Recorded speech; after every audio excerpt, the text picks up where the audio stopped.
सन्मान्य सभापती महोदय, मविप नियम 260 अन्वये विरोधी पक्षाच्या प्रस्तावावरील चला मंत्री महोदयांना डिस्टर्ब करू चर्चेमध्ये नका. सन्माननीय अनिलजी सदस्य मंत्री अनिल महोदयांना परब साहेब, disturb करू सतीशजी नका. उत्तर पाटील, देऊ द्या. प्रवीणजी दरेकर, उत्तर देऊ द्या. एकनाथजी खडसे, नीलमताई गोरे, अंबादास दानवे, प्रसादजी लाड, अभिजितजी वंजारी, रवींद्रजी फाटक, विक्रमजी काळे, अरुणजी लाड, जगन्नाथजी अभ्यंकर, ज्ञानेश्वरजी म्हात्रे, ओमप्रकाश कडू, धीरंजय लिंगाडे, संजय भेंडे, मनीषाताई कांदे, सुधाकर अडबाले या सन्मान्य सदस्यांनी आपले विचार या ठिकाणी व्यक्त केले.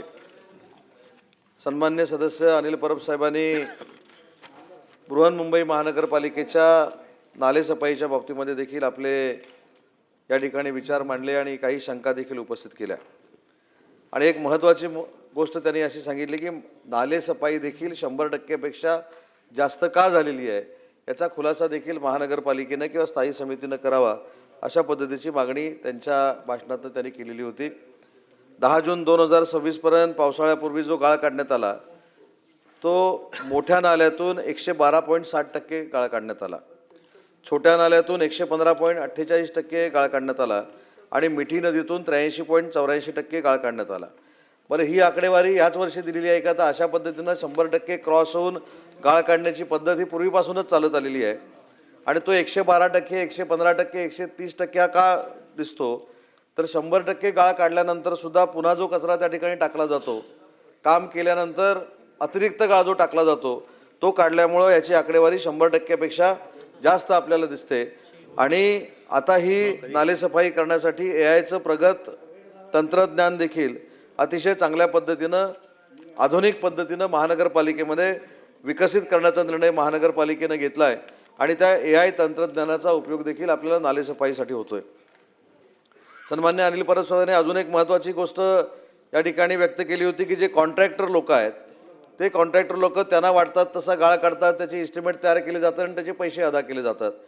तर याच्यावर बोलताना मला एवढंच सांगायचं आहे की ज्या AIच्या माध्यमातून या कॉन्ट्रॅक्टर लोकांच्या त्रुटी आढळल्या त्या त्रुटीची भरपाई म्हणून 9 कोटी 25 लाख रुपये दंड हा त्या कॉन्ट्रॅक्टर लोकांकडनं वसूल करण्यात आलेला आहे.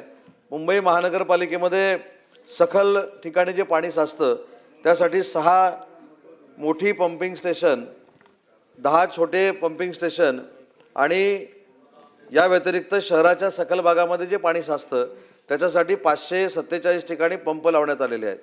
आणि म्हणून मला या ठिकाणी नमूद करायचं आहे की नालेसफाई करत असताना महानगरपालिकेनं त्यांच्या परीनं अतिशय चांगल्या पद्धतीचं काम करण्याचा प्रयत्न केला आहे. परंतु नैसर्गिक आपत्ती म्हणून जास्त पाऊस पडला तर याच्यामध्ये कधीतरी अनियमितता निर्माण होते. परंतु यासाठी योग्य ती जी यंत्रणा आहे ती देखील महानगरपालिकेनं उभी केलेली आहे. नालेसफाईच्या संदर्भामध्ये कॉन्ट्रॅक्टरची जी लिस्ट आहे ती आता माझ्याकडे जर नसली तरी मी पटलावर ठेवतो. परंतु एका कॉन्ट्रॅक्टरमुळं बाकीचे कॉन्ट्रॅक्टर कोण टेंडरच भरत नाहीत अशी भूमिका अनिल परब साहेब आपण मांडलीत आणि भूपिंदर सिंह या नावाच्या कंत्राटदाराचा आपण या ठिकाणी उल्लेख केला होता.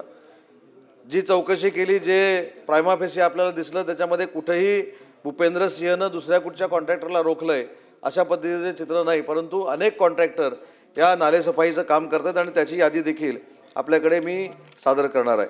अजून एक मुद्दा परब साहेब आपण मांडलात की मुंबईच्या महानगरपालिकेच्या महापौर ज्यावेळी नालेसफाई बघायला गेल्या होत्या त्यावेळी तिथे एक मुकादम त्या गटारामध्ये पडला आणि त्याला दुखापत झाली.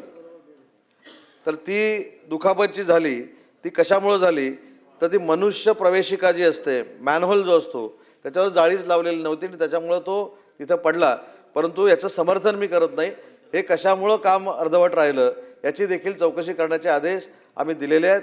परंतु या संदर्भामध्ये महानगरपालिकेच्या कर्मचाऱ्यांनी आणि अधिकाऱ्यांनी अशा पद्धतीची त्रुटी भविष्यामध्ये पाऊस चालू असताना ठेवू नये अशा पद्धतीच्या देखील सूचना दिलेल्या आहेत.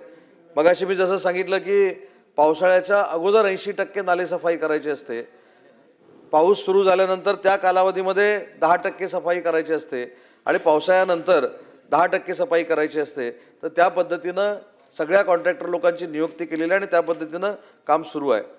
बाल कामगाराच्या बाबतीमध्ये अतिशय महत्त्वाचा मुद्दा अनिल परब साहेबांनी या ठिकाणी मांडला. कोरबा मिठागर नाल्याची सफाई संदर्भात तो प्रश्न होता. त्या कॉन्ट्रॅक्टरला दंडात्मक कारवाई करण्यात आलेली आहे आणि त्याला ब्लॅकलिस्टमध्ये टाकण्याची देखील शिफारस करण्यात आलेली आहे आणि तशी त्याला कारणे दाखवा नोटीस देखील देण्यात आलेली आहे. दुसरं झाडांच्या संदर्भातला परब साहेब तुम्ही या ठिकाणी प्रश्न मांडला होता. झाडं तोडण्याच्या बाबतीमध्ये दोन प्रकार आपल्याकडे आहेत की रस्त्यावरची झाडे आपण तोडतो आणि सोसायटीनं तक्रार केल्यानंतर सोसायटीमध्ये महानगरपालिकेचे लोक जाऊन झाडं तोडतात आणि त्याचे पैसे महानगरपालिका घेत असते. तर तशा पद्धतीची देखील कार्यवाही या ठिकाणी सुरू आहे. आणि म्हणून मला असं वाटतं की मगाशी मी टक्केवारी का वाढल्याचं कारण देखील मी सांगितलं. त्याच्यामुळं मला असं वाटतं की नालेसफाईच्या बाबतीमध्ये जी काय भूमिका सन्माननीय अनिल परब साहेबांनी सांगितली, त्यांनी त्या ठिकाणी मागणी केली की नालेसफाई ही अतिशय चांगल्या पद्धतीनं झाली पाहिजे. त्या पद्धतीनं मुंबई महानगरपालिका अतिशय मुंबईच्या नागरिकांना त्रास होणार नाही अशा पद्धतीची दक्षता नक्की घेईल, हेच मला या चर्चेच्या निमित्तानं सांगायचं आहे.